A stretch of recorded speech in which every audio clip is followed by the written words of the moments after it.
ክርስቶስ ተንሥአ እሙታን በዐቢይ ኃይል ወሥልጣን አሰሮ ለሰይጣን አግዓዞ ለአዳም ሰላም እምይእዜሰ ኮነ ፍስሐ ወሰላም። በእግዚአብሔር ለተወደዳችሁ እና ቅዱሳን ልትሆኑ ለተጠራችሁ በቅድስት ኦርቶዶክስ ተዋሕዶ ቤተ ክርስቲያን ጥላ ስር ላላችሁት ሁሉ ከእግዚአብሔር ከአባታችን ከጌታችንም ከመድኃኒታችን ከኢየሱስ ክርስቶስ ጸጋና ሰላም ለእናንተ ይሁን። የዛሬው ልዩ መልእክት በመጀመሪያ ይሄንን ርዕስ ለመምረጥ ምክንያት ለሆነን ክፍል፣ በመቀጠል ሁለተኛው መልእክታችን ደግሞ ለመላው ለኢትዮጵያ ኦርቶዶክስ ተዋሕዶ ምእመናን በከተማ በገጠር እንዲሁም በመላው ዓለም በተለያየ ምክንያት በስደት ላይ ላላችሁት ሁሉ የሚሆን መልእክት ነው።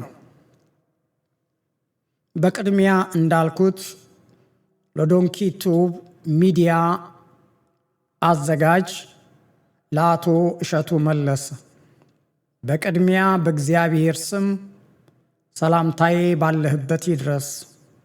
እግዚአብሔር አምላክ ዘመንህንና ቤተሰብህን ይባርክ፣ በቤቱ ያጽናህ፣ እስከ መጨረሻው የሚጸና ይድናል ተብሎ እንደተጻፈ መጨረሻህ ላንተም ለመላው ቤተሰብህና ለልጅ ልጆችህ ያማረ ይሁን። በመቀጠል ያስተላለፍከው መልእክት የተቀደሰ ነውር የሌለበት ትክክለኛ የቤተ ክርስቲያን ልጅነትንና ኢትዮጵያዊነትን ባህልንና እምነትን ያንጸባረቀ ትክክለኛ መልእክት ነው።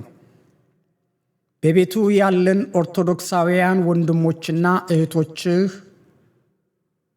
ከጎንህ እንቆማለን። በርታ፣ ጸልይ፣ እግዚአብሔር ጸጋውን ያብዛልህ።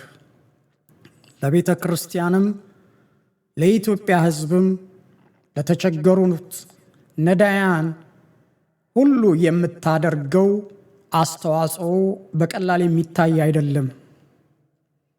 እግዚአብሔር የወጣትነት ዘመንህን ይባርክ።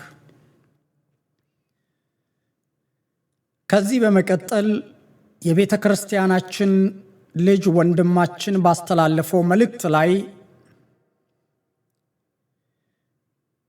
በኦርቶዶክስ ተዋሕዶ እምነትና አቋም መሰረት ቤተ ክርስቲያን ያስተማረችንን በጥቂቱ ላካፍላችሁ ወዳለሁ። በዚህ ምክንያት ተሰናክላችሁ ከቤቱ ለወጣችሁ ለእናንተ ለንስሐ በቤቱ እንዲያበቃችሁ፣ ደግሞ የሰይጣን ተንኮልና ዓላማ በመረዳት በቤቱ ላላችሁት በአቋማችሁ ከቤተ ክርስቲያን ዓላማ ጎን እንድትቆሙና ስንዴውን ከእንክርዳዱ ለይታችሁ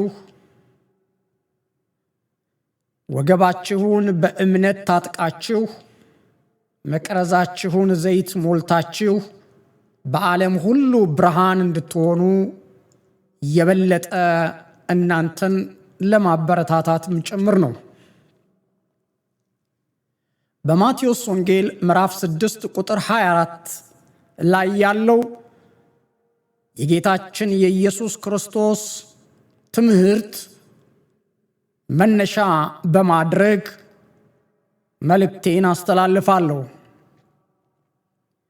ለሁለት ጌቶች መገዛት አትችሉም።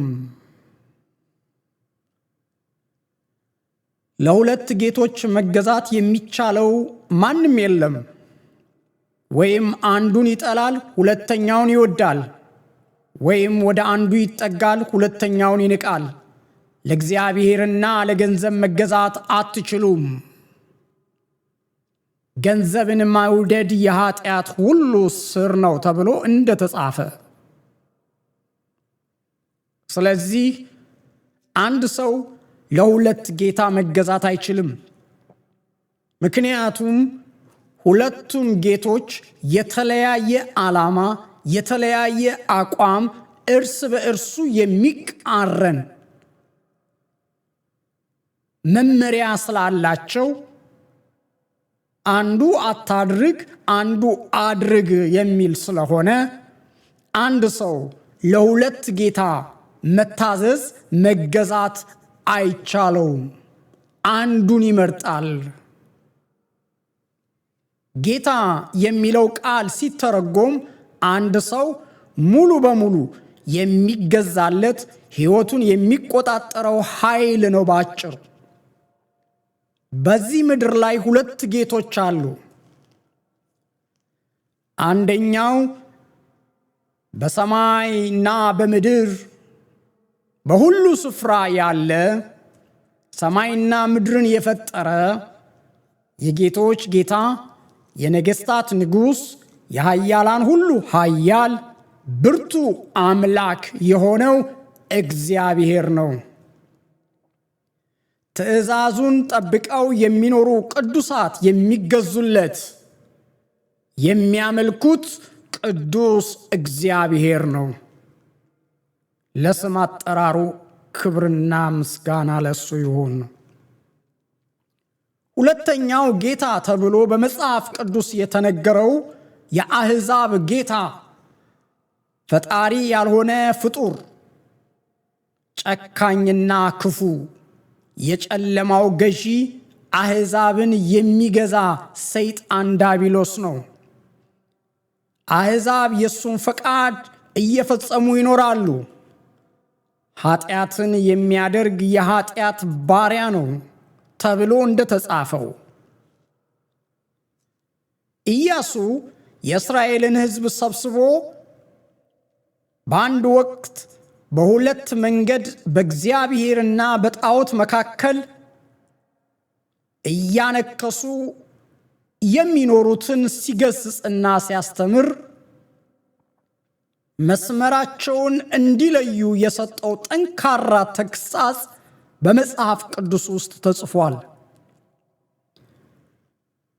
ኢያሱ ምዕራፍ 24 ቁጥር 15 እግዚአብሔርን ማምለክ ክፉ መስሎ ቢታያችሁ አባቶቻችሁ በወንዝ ማዶ ሳሉ ያመለኳቸውን አማልክት ወይም በምድረ በዳ የምትኖሩባቸውን የአሞራውያንን አማልክት የምታመልኩ እንደሆነ የምታመልኩትን ዛሬ ምረጡ። እኔና ቤቴ ግን እግዚአብሔርን እናመልካለን። ስለዚህ ይህ የሕይወት ጉዞ የምርጫ ጉዞ ነው። እግዚአብሔርን አመልካለሁ የሚል የእግዚአብሔርን ሕግ ጠብቆ እንደ እግዚአብሔር ቃል ይኖራል። ዲያብሎስን የሚያመልኩና ለዲያብሎስ የሚሰግዱ ደግሞ የዲያብሎስን ሕግና ሥርዓት ተከትለው ለእሱ ተገዢ ሆነው ይሄዳሉ። እዚህ ላይ ኢያሱ ለሕዝቡ የምትገዙለትና የምታመልኩትን ምረጡ እንዳለ ሁሉ ዛሬም ለሁለት ጌቶች መገዛት አትችሉም፣ ምረጡ፣ እግዚአብሔርን ወይስ ሰይጣን ዲያብሎስን። የእግዚአብሔር ልጆችና የዲያብሎስ ልጆች በምግባራቸው ይታወቃሉ፣ በፍሬዎቻቸው ይታወቃሉ፣ በስራቸው ይታወቃሉ። ስለዚህ እኛ ከማን ወገን ነን? ከእግዚአብሔር ወይስ ከዲያብሎስ? ራሳችንን እንመርምር። በኃጢአታችን ተጸጽተን ንስሐ እንገባ ዘንድ ያስፈልጋል የእግዚአብሔር ልጅ ለመሆን።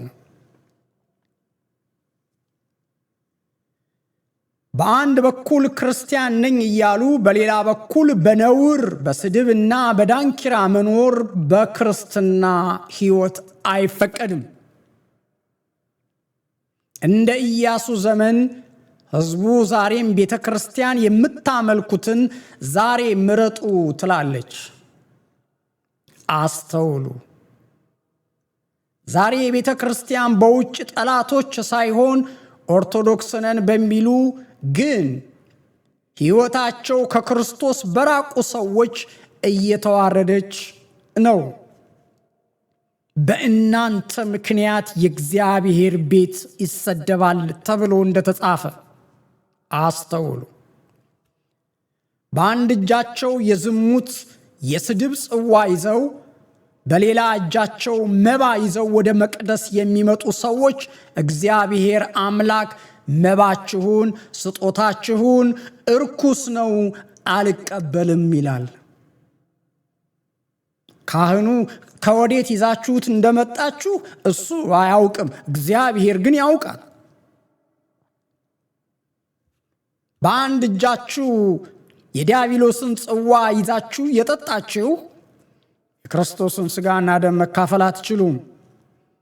ካህኑ ሲሰጣችሁ እኔ ከደሙ ንጹሕ ነኝ እንደሚል አስተውሉ። ማንም ራሱን ይፈትን፣ የማይገባውን ነገር አያድርግ። በትንቢተ ኢሳይያስ ምዕራፍ 1 ከቁጥር 12 እስከ ቁጥር 15 የተጻፈውን ንባብ አነብላችኋለሁ። እንደዚህ ይላል። በፊቴ ልትታዩ ስትመጡ አደባባይን እንድትረግጡ ማን ከእጃችሁ ፈለገ? ከእንግዲህ ወዲህ ከንቱ ቁርባን አታምጡ፣ ዕጣን በእኔ ዘንድ አስጸያፊ ነው። መባችሁና ሰንበታችሁ ጉባኤያችሁ መጥራታችሁን አልወድም። በደልን ከመቅደስ ጋር አልታገስም። በደልን ከመቅደስ ጋር አልታገስም። መባችሁን በዓላችሁን ነፍሴ ጠልታዋለች። መባችሁንና በዓላቶቻችሁን ነፍሴ ጠልታለች፣ ለእኔ ሸክም ሆኖብኛል። ልታገሳችሁ ደከመኝ፣ ልታገሳችሁ ደክሞኛል።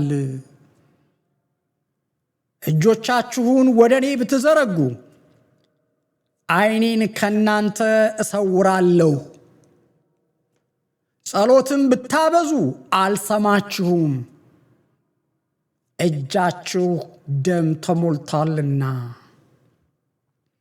ይህንን ያለው እግዚአብሔር ነው። ይዛችሁ የምትመጡት መባ ሳይሆን እግዚአብሔር የሚፈልገው እናንተ ናችሁ። የእግዚአብሔር መባዎች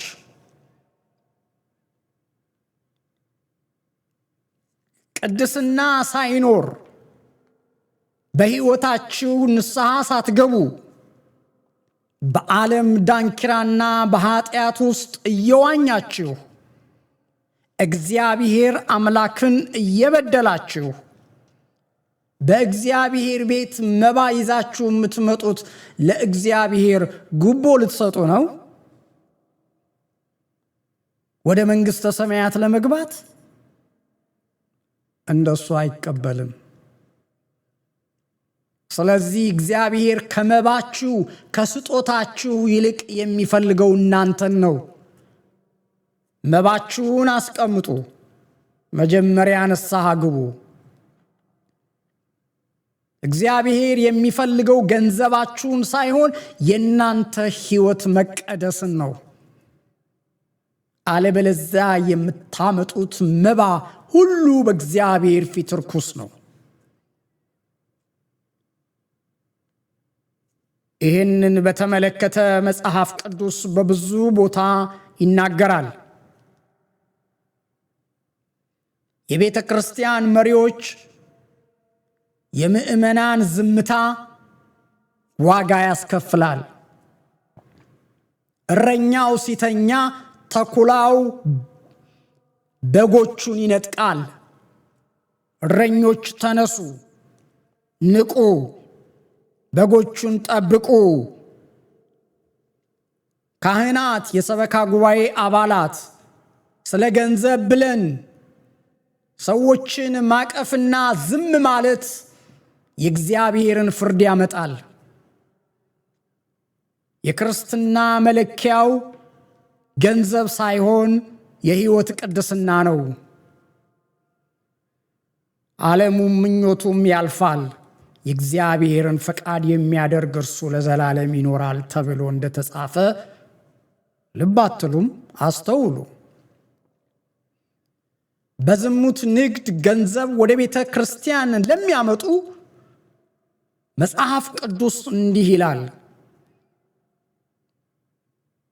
በዝሙት ንግድ፣ በኃጢአት፣ በስርቆት፣ በማጭበርበር ወደ እግዚአብሔር ቤት ከዛ ላይ ቀንሳችሁ ለእግዚአብሔር ቤት የምታውሉት ስጦታ ሁሉ በእግዚአብሔር ፊት ተቀባይነት የለውም። እግዚአብሔር የሚፈልገው ሕይወታችሁን ነው። ገንዘብን መውደድ የኃጢአት ሁሉ ስር ነው ተብሎ እንደተጻፈ ዘዳግም ምዕራፍ 23 ከቁጥር 18 ጀምሮ ሙሉ ምዕራፉን አንብቡት። ስለዚህ ነገር በደንብ አድርጎ ስለ መባ፣ ስለ ስጦታ ወደ እግዚአብሔር ቤት ይዘን ስለምንሄደው የመባ ስጦታ፣ ስለ ስለቱም፣ አስራት በኩራቱን፣ መባውን፣ ሙዳየ ምጽዋቱን በተመለከተ በደንብ አድርጎ ዘርዝሮ አስቀምጧል። ዘዳግምን አንብቡ። እንደዚህ ይላል ቃሉ፣ ከእስራኤል ሴቶች ልጆች ሴት ጋለሞታ አትገኝ። ጋለሞታ ማለት በዝሙት የምትተዳደር ዘማዊ ማለት ነው። ስራ ነው እንዳትሉኝ፣ ይህ የዲያብሎስ ስራ ነው። ከእስራኤል ሴቶች ልጆች ሴት ጋለሞታ አትገኝ፣ ከእስራኤልም ወንዶች ልጆች ወንድ ጋለሞታ ናቸውና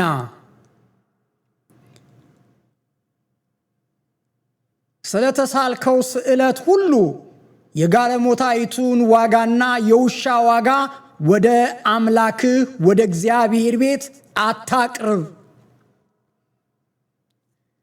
በዝሙት የሚገኝ በኃጢአት የሚገኝ ገንዘብና ውሻ በእግዚአብሔር ፊት እኩል ነው። ውሻ ለመስዋዕትነት ይቀርባል። ጸያፍ ርኩስ ነው በባህሪው፣ በእንስሳነቱ አይደለም። እግዚአብሔር ፍጥረታትን ሁሉ ቀድሷል። ቅዱስ ነው። ርኩስ የምንለው ከባህሪው የተነሳ ነው። ያስተውሉ። ወደ አምላክህ ወደ እግዚአብሔር ቤት አታቅርብ፣ ሁለቱም በአምላክህ በእግዚአብሔር ዘንድ የሚያስጸይፉ ናቸው። ምንና ምን? በዝሙት፣ በስርቆት፣ በማጭበርበር፣ በተለያየ እግዚአብሔር በማይፈቅደው መንገድ የተሰበሰበ ገንዘብ ወደ ሙዳየ ምጽዋት ማስገባት ኃጢአት ነው። እግዚአብሔር ያንን ስጦታ አይቀበልም። የጋለሞታ ዋጋ፣ የውሻ ዋጋ ወደ አምላክህ ወደ እግዚአብሔር ቤት አታምጣ ተብሎ ተጽፏል። አታምጡ። በሶሻል ሚዲያ ላይ ያየነው ይህንን ነው። ወንድማችንም የቤተ ክርስቲያናችን ልጅ ወንድማችን እሸቱም የተናገረው ይህንን ነው። በዝሙት በኃጢአት ሕይወታቸው ሳይለወጥ ንስሐ ሳይገቡ መባ ይዘው ቢመጡ ተቀባይነት የለውም። ለዚህ እነዚህ ዘማውያን ወይም ደግሞ የዲያብሎስ ደቀ መዛሙርት ከመጽሐፍ ቅዱስ ውስጥ ስለነ መግደላዊት ማርያም ምሳሌ አድርገው ሊናገሩ ይችሉ ይሆናል። መግደላዊት ማርያም የእግዚአብሔርን ቃል ስትሰማ ከዛ ነውር ስራ በንስሐ ተመልሳ በእግዚአብሔር ፊት ያላትን ሰጠች። ከዛ በኋላ ተመልሳ አልሄደችም። ጻድቅ ናት፣ ተቀድሳለች። ንስሐ ዘማዊውን ይቀድሳል። ኃጢአተኞች ወደ ቤተ ክርስቲያን አይምጡ አልተባለም። አስተውሉ። የበደል ገንዘብ ከዝሙት፣ ከዝርፊያ ወይም ሰውን በማጭበርበር የተገኘ ገንዘብ ለቤተ ክርስቲያን መባ ሆኖ መቅረብ የለበትም። ብታቀርቡ በረከት የለውም፣ አታገኙም። ዛሬ ቤተ ክርስቲያን ውስጥ ያሉ ፈተናዎች ሁሉ የሚመጡት ከዚህ የተነሳ ነው። ምናልባት ይህንን መልእክት ሳስተላልፍ በአርሲ፣ በወለጋ፣ በሐረር፣ በሶማሊያ፣ በጎንደር፣ በጎጃም፣ በመላው ኢትዮጵያ ቅዱሳን ክርስቲያኖች ሲገደሉ፣ ሲታረዱ፣ ቤተ ክርስቲያን ሲቃጠል ዝም ብለህ አሁን እንዴት ይህን ትናገራለህ የምትሉ ካላችሁ አስተውሉ። ስለ እነሱ አልናገርም፣ ወንጌሉ ራሱ ይናገራል። እነሱ አልተሸነፉም፣ ስጋቸውን አረዱ። እነሱ እኮ በድል ወደ ክርስቶስ ነው የሄዱት። ሰማዕትነት ቅድስና ነው። ለዚህ ክብር መብቃት እኔ ራሴ የምመኘው ነው። ስጋን የሚገድሉትን አትፍሩ፣ ነፍስ የሚገድለውን ፍሩ። በአርሲ ስለታረዱ ክርስቲያኖች ይልቅ ይሄኛው ከባድ ኃጢአት ነፍስን የሚገድል በደል ነውና በዚህ ላይ ትኩረት ሰጥተን እንናገራለን። ስለዚህ አስተውሉ።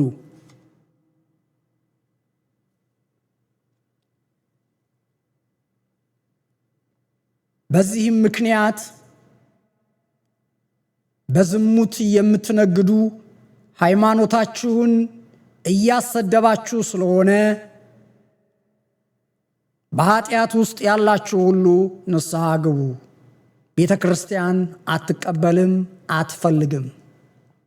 እንዳታስተዋውቁ። መጀመሪያ እናንተ ተዋወቁ ከቤተ ክርስቲያን ጋር። እናንተ ቤተ ክርስቲያን እንድታስተዋውቁ ቤተ ክርስቲያን አትፈልግም። እናንተ መጀመሪያ ተዋወቁ። ኑ ወደ ቤተ ክርስቲያን፣ ቃሉን ስሙ፣ እንደ ቃሉ ኑሩ።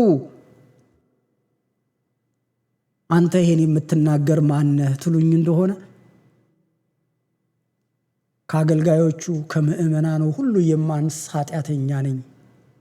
ወንድሜ እሸቱ እንዳለው ግን ኃጢአቴ እምኮራበት እምዝናናበት ወይም እንደ ክብር ጌጥ ለብሼው በአደባባይ ለሌሎች መሰናከያ መሆንበት አይደለም። በስጋዬ ድክመት ተደብቄ ኃጢአትን ብሰራ በእግዚአብሔር ፊት አነባለሁ። ሕሊናዬን የሚወቅስ በሰራውት ኃጢአት ዕለት ዕለት እምነቴን እስካልካርኩ ድረስ እየወቀሰ የሚመክረኝ የሚያስተምረኝ ወደ ቤቱ የሚመራኝ ቅዱስ መንፈስ ከኔ ጋር አለ። ተመልከቱ ንጉሥ ዳዊትን፣ አብርሃምን፣ ነቢያትን፣ ሐዋርያትም በኃጢአት ያልወደቀና ያልተነሳ ንስሐ ያልገባ ማን አለ? ጴጥሮስን ተመልከቱ። ከኃጢአቶች ሁሉ ከባድ ኃጢአት ሃይማኖትን መካድ ነው። ጌታን ካደ፣ ከልቡ ስለተጸጸተ ግን ተመለሰ። እግዚአብሔር ተቀበለው፣ ታላቅ ሐዋርያ አደረገው። ሌሎችንም በምሳሌ ማየት እንችላለን። ስለዚህ አስተውሉ፣ የማይመስል ነገር አትናገሩ። በኢትዮጵያ ውስጥ የተጀመረው ይህ የኃጢአት በተለይ የዝሙት ንግድ እጅግ በጣም አሳፋሪ ቤተክርስቲያንንም ሀገርንም የሚያዋርድ ኃጢአት ነው። በየጎዳናው ላይ እህቶቻችን ቆመዋል። አይደለም በአገር ውስጥ በውጪ ምን ሰማው ምናየው ነገር ነው። የአደባባይ ምስጢር ነው። የሴቶች መብት ተሟጋቾች እነዚህን በዚህ አይነት በወሲብ ንግድ ውስጥ የተሰማሩትን ለምንድነው ማትገስጹት? ለምንድነው ማታስተምሩት? ለምንድነው ማትመክሯቸው? ለብዙ ወንድሞቻችን ሕይወት መጥፋት ምክንያት የሚሆኑትን አስተውሉ። በኢትዮጵያ ውስጥ እንደዚህ አይነት ነውር ስራ የተጀመረው በተለይ አሁን ከጣሊያን ጦርነት ወረራ በኋላ ነው። በኢትዮጵያ ታሪክ መጽሐፍት ላይ በሕይወት ያሉ አሁን እንኳን በሕይወት ያሉ አዛውንት አባቶች ሲናገሩ እንሰማለን። እኛም እንኳን በዚች ትንሿ እድሜ የምናቃት ነገር አለች አሁን የተቀየረች። ለምሳሌ ሆቴል ቤት መክፈት። የመጀመሪያ ሆቴል ጣይቱ ሆቴል አዲስ አበባ ውስጥ ሲገነባ የኢትዮጵያ ሕዝብ ምን ይል ነበረ? ምን ልታረጉት ነው? ምግብ ልንሸጥ። እንዴት ምግብ ይሸጣል ብለው ሕዝቡ ይናገር ነበር። የተራበ እንግዳ ተቀብለን ማብላት እንጂ ደግሞ የተራበ ሰው ገንዘብ ምግብ መሸጥ እንደ ነውር ይታይ ነበር። አልጋ ከራይቶ ሆቴል መክፈት፣ እንግዳ ቤት መቀበል ሲቻል እንዴት ነው ገንዘብ የምታስከፍሉት እየተባለ ሆቴል መክፈት፣ አልጋ ማከራየት እንደ ነውር ይቆጠር ነበር። ጣሊያኖች በ5 ዓመት ውስጥ እየሰሩት ስራ ነው ይሄ። ዝሙትም ከጣሊያን ሀገር የመጡ ዘማውያን ሴቶች ለጣሊያን ወታደሮች የመጡ ኢትዮጵያ አዲስ አበባ ውስጥ ይሄንን እንዳስተማሩና እንዳለማመዱ ይሄንን ከብዙ የታሪክ መጽሐፍት ውስጥ አንብቤያለሁ። አስተውሉ። ኢትዮጵያ ውስጥ ባንክ ከመቋቋሙ በፊት ምንድን ነበር የሚደረገው? የኢትዮጵያን ታሪክ በቅርብ ጊዜ ከምኒልክ ጀምሮ ባንክ ወደ ኢትዮጵያ ከመምጣቱ በፊት ሀብታሞች፣ ነጋዴዎች ገንዘባቸውን የት ነበር የሚያስቀምጡት? ቆራቢ ምዕመናን ጋር። በመንደራቸው የቆረበ ሰው ካገኙ ገንዘባቸውን እሱ ጋር ያስቀምጣሉ አደራ ብለው።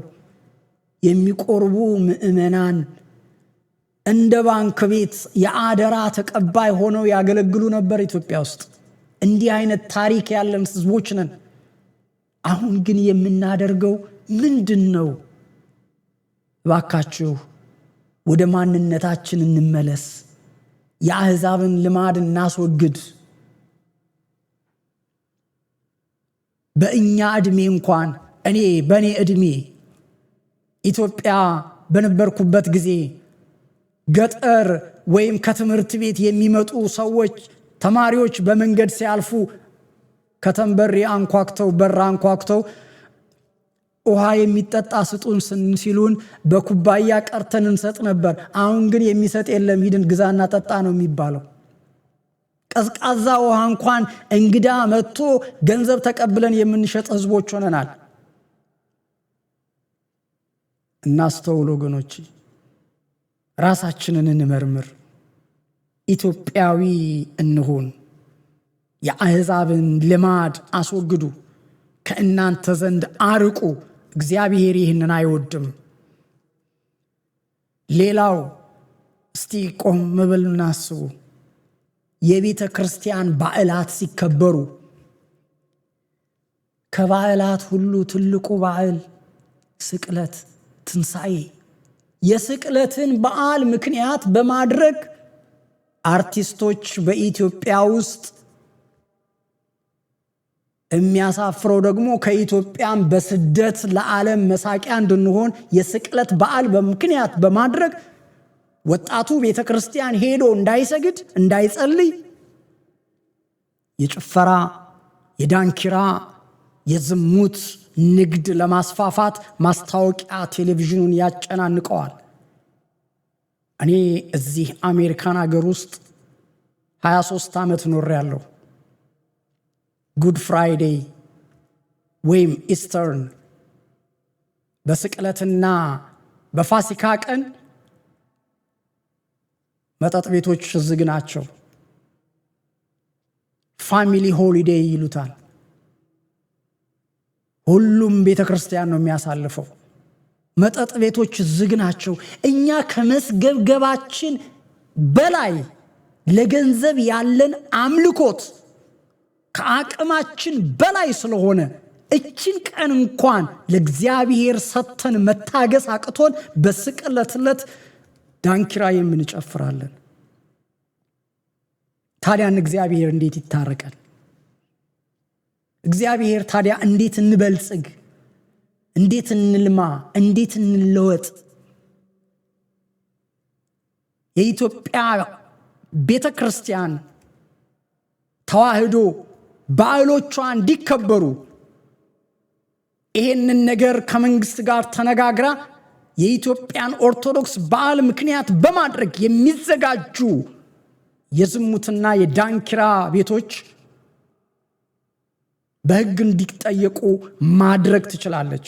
ከመንግስት ጋር ተነጋግሮ በዛ ቀን ብዙ የመኪና አደጋዎች ይፈጠራሉ። ከተማ ውስጥ ብዙ ወጣቶች በስለት ይወጋሉ።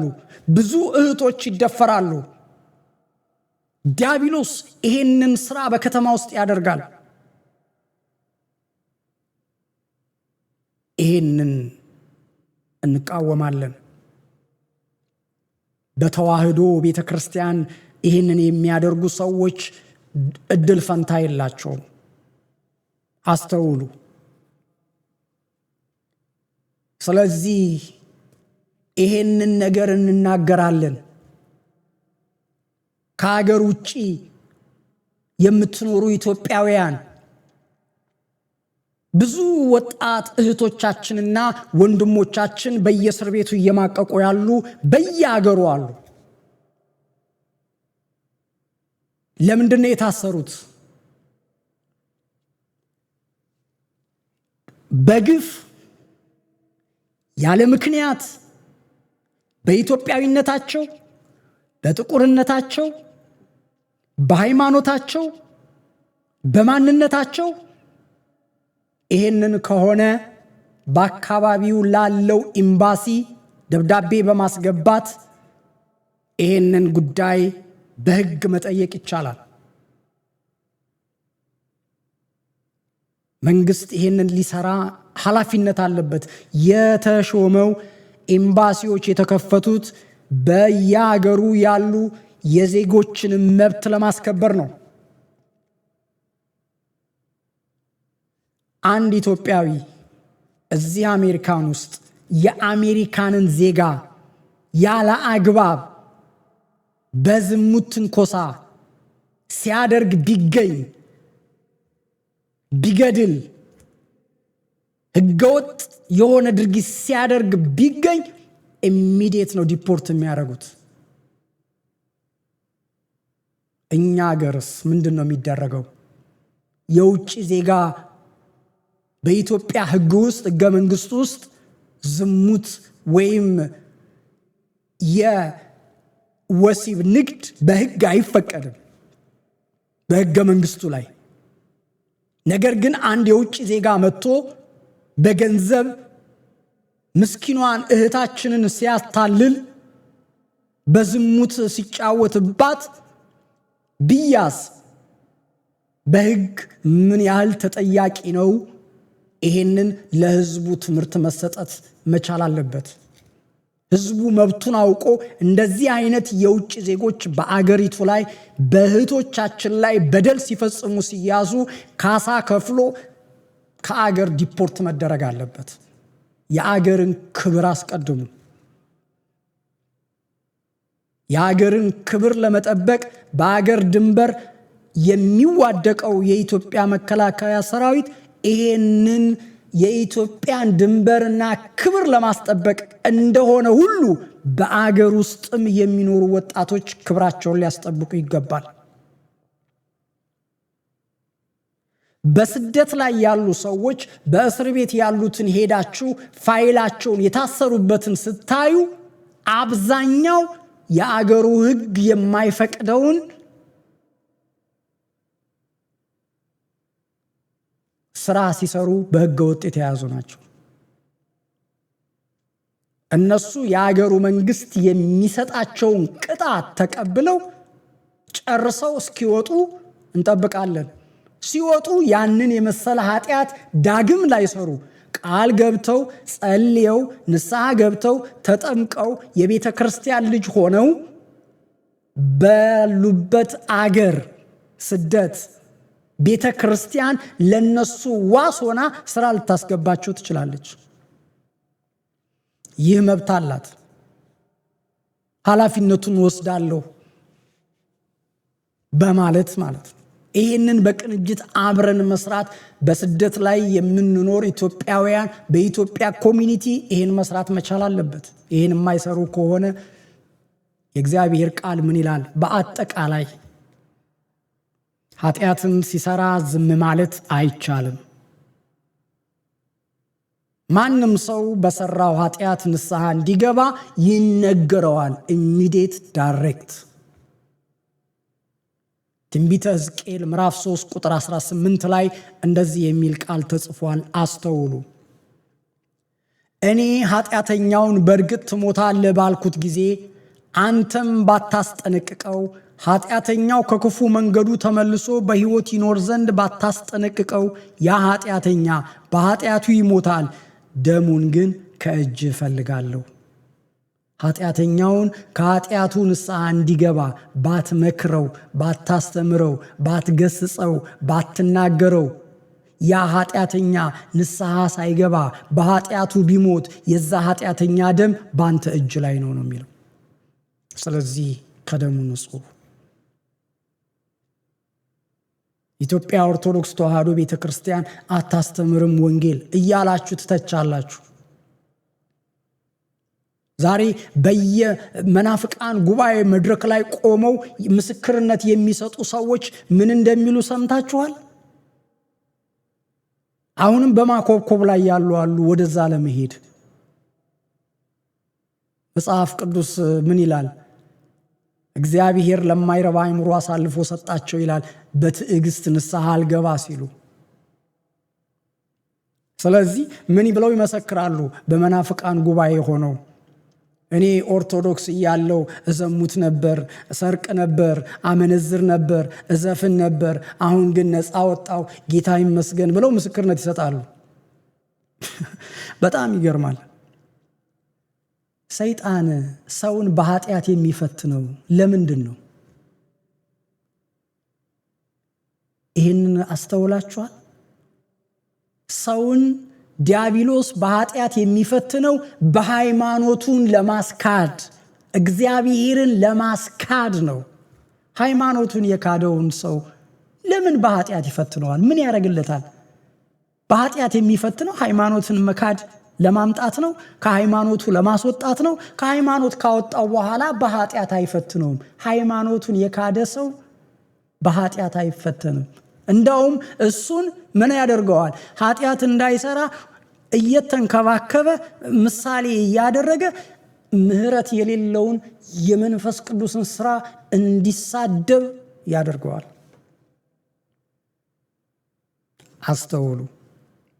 ይህ ማለት በእምነት ውስጥ ሆነን ኃጢአት እየሰራን እንኑር ማለት አይደለም። ቢያንስ በእግዚአብሔር ቤት ውስጥ ሆነን ኃጢአትን ብንሰራ ተደብቀን ሰው አየን አላየን ብለን የሞኝነታችን ጥግ ደግሞ እግዚአብሔር እንደሚያየን ዘንግተን፣ እግዚአብሔር ያያል። ነገር ግን እግዚአብሔር ያንን ሰው ይታገሰዋል።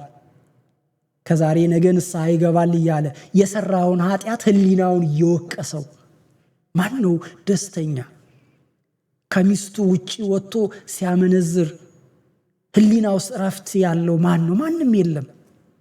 በኢትዮጵያ ውስጥ እየሰከሩ ቤተሰቦቻቸውን የሚበጠብጡ ሰካራሞች ወላጆች ልጆቻቸውን እንቅልፍ የሚነሱ ትዝ ይላችኋል? በጎረቤቶቻችሁ አንዳንድ አይጠፉም።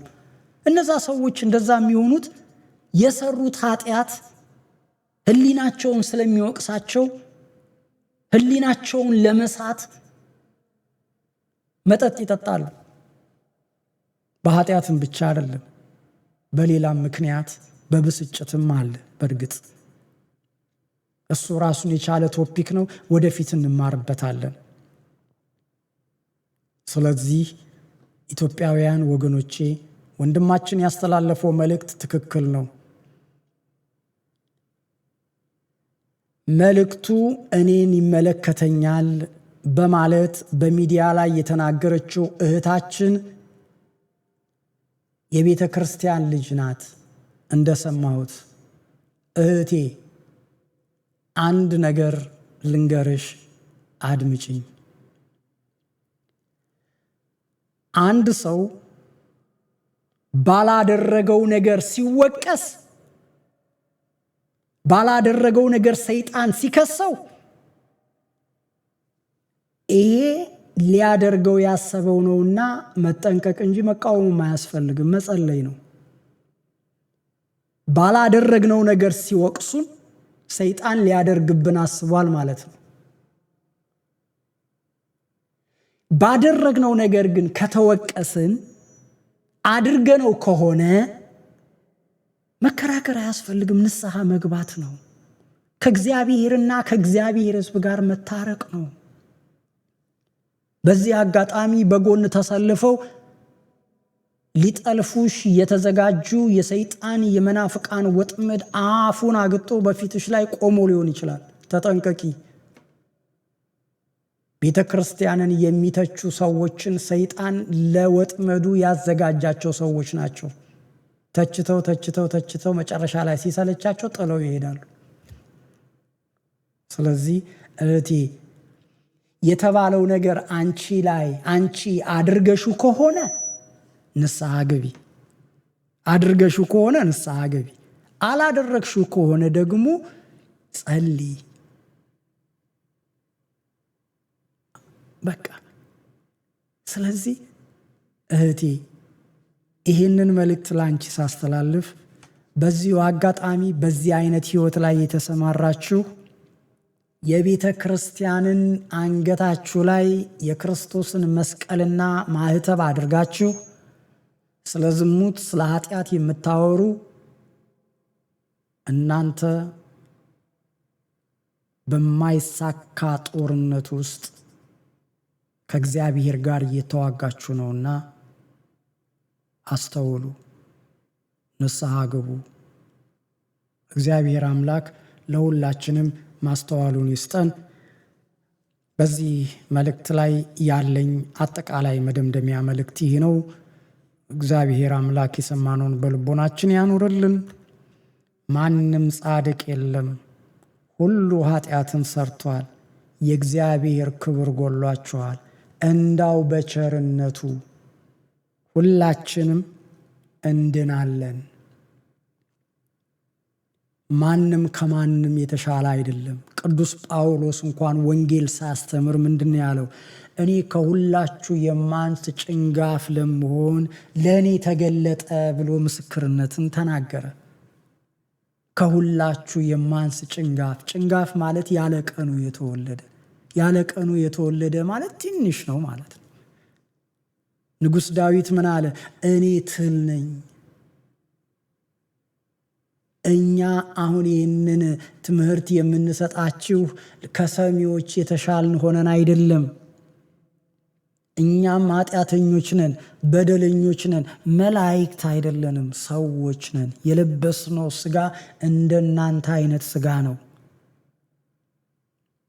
እንደክማለን፣ እንወድቃለን፣ እንነሳለን። ሚልክያስ ምን አለ? ጠላት ዲያብሎስ በሰራው ኃጢአት ሁሌ ሲከሰው ምን አለ? ትንቢተ ሚልክያስ ምዕራፍ 2 ላይ ተመልከቱት። ምን አለ? ጠላቴ ሆይ ብወድቅ እነሳለሁ፣ በጨለማ ብቀመጥ አምላኬ ብርሃን ይሆነኛል። ስለዚህ በእኔ ላይ ደስ አይበልሽ አለው። ለምን? እምነቱን ስላልካደ። እርግብ በመንፈስ ቅዱስ ይመሰላል። እችን ምሳሌ ተናግሬ ያጠቃልላለሁ። እርግብ በመንፈስ ቅዱስ ይመሰላል። በዮርዳኖስ ጌታ ሲጠመቅ በዮሐንስ እጅ ከሰማይ በእርግብ አምሳል መንፈስ ቅዱስ ወረደ ይላል አይደል? እመቤታችንንም ጋር በተለያየ መንገድ በኖህ መርከብ የተላከችው እርግብ በመንፈስ ቅዱስ ትመሰላለች። እርግብ በባህሪዋ ጎጆ ሰርታ ስትኖር ክንፏን ብትነጯት ጎጆዋን አትለቅም። እንቁላሎቿን፣ ጫጩቶቿን ብትሰባብሩባት፣ ጫጩቶቿን ብትገሉባት ጎጆዋን አትለቅም። ጎጆዋን ካፈረሳችሁ ግን ተመልሳ አትመጣም። መንፈስ ቅዱስም ኃጢአት ስንሰራ ስንበድል መንፈስ ቅዱስ ከኛ ውስጥ አይሄድም። ምን ይላል የእግዚአብሔር ቃል? ቅዱሱን የእግዚአብሔርን መንፈስ በውስጣችሁ አታዳፍኑት ይላል መጽሐፍ ቅዱስ። እናቶቻችን እሳት በአመድ ውስጥ ያስቀምጡታል ሸፍነው። ከዛ በነጋታው እሳቱን ያገኙታል። እሳቱ በአመድ ውስጥ ከተሸፈነ አይጠፋም። ልክ እንደዚህ ያ አመድ ኃጢአት ነው። ውስጥ ያለው እሳት መንፈስ ቅዱስ ነው። ኃጢአት ስንሰራ በውስጣችን ያለውን የእግዚአብሔር መንፈስ ምን እያደረግን ነው? እያዳፈንነው ነው ማለት ነው። ሃይማኖታችንን ስንክድ፣ ክርስቶስን ስንክድ ግን ያ እሳት ይወጣል፣ መልሶም ይበላናል። እሳትን ከውስጥ አውጥቻለሁ እርሷም ትበላሃለች ተብሎ ለዲያብሎስ እንደተነገረው። ስለዚህ ቅዱሱን የእግዚአብሔርን መንፈስ በኃጢአት ምክንያት አታዳፍኑት። ሃይማኖታችሁን ከከዳችሁ ለማይረባ አእምሮ አሳልፎ ሰጣችሁ ማለት ነው። ስለዚህ ሃይማኖታችሁን ጠብቁ፣ ጸጋችሁን አታዳፍኑ። ወጣቶች ንቁ። እግዚአብሔር ከክፋት ከውድቀት ይጠብቀን። እህታችንንም ወንድማችንንም እግዚአብሔር ይጠብቅልን። እህታችን በተዋህዶ እንዳለች ሰምቻለሁ፣ ተረድቻለሁ። በኦርቶዶክስ ተዋህዶ ውስጥ ነሽ። በ80 ቀንሽ የተቀበልሽው ጥምቀት፣ የተቀበልሽው የእግዚአብሔር መንፈስ በውስጥሽ አለ። ለምን? ሃይማኖትሽን ስላልካድሽ። ግን ምን ይሆናል? በኃጢአት ምክንያት ውስጥ ያለው መንፈስ ቅዱስ ይዳፈናል። መንፈሳዊ ሥጋ እንዳንሰራ አዚም ያደረገባችሁ ማን ነው? ለእውነት እንዳትጋዙ አዚም ያደረጋባችሁ ማን ነው ይላል ቅዱስ ጳውሎስ። ልክ እንደዛ ማለት ነው። ስለዚህ ያንን አዋራውን አመዱን እፍ በዩ፣ አጥፊው። በንስሐ ወደ እግዚአብሔር ተመልሰሽ ዘምሪ። ይሄንን ለማየት ሁላችንም የኢትዮጵያ ኦርቶዶክስ ቤተክርስቲያን ምእመናን በሶሻል ሚዲያ ስላየንሽ አንቺም ብቻ አይደለም፣ ምናልባትም በአንቺ ምክንያት ይሄ ትምህርት ተሰጥቶ ብዙዎችን ሊድኑ የነሱ መዳን ለአንቺ በረከት ነው። ስለዚህ አስተውሉ። እሷን ደግፋችሁ የቆማችሁ አደጋገፋችሁ ትክክል አይደለም። እናንተም ታረሙ። ወንድማችን እሸቱ ጻድቅ ነው እያልን አይደለም። እሱ ስለ ራሱ ተናግሯል። ግን በአደባባይ በምናየው መልካም ስራው እናመሰግነዋለን፣ እንጸልይለታለን። እግዚአብሔር ጸጋውን ያብዛልህ፣ እግዚአብሔር ይባርክህ። የሰማነውን በልቦናችን ያሳድርልን። ወገባችሁ የታጠቀ መብራታችሁ ለዓለም ሁሉ የበራ ይሁን። የእግዚአብሔር አብ ቸርነት፣ የልጁ ኢየሱስ ክርስቶስ ጸጋ፣ የመንፈስ ቅዱስ በረከት፣ የቅዱሳን መላእክት ጥበቃና ተራዳይነት፣ የጻድቃን ሰማዕታት ጸሎታቸው በረከታቸው፣ የእመቤታችን የቅድስት ድንግል ማርያም ጸሎትና ምልጃ በረከቷ ቃል ኪዳኗ በሁላችን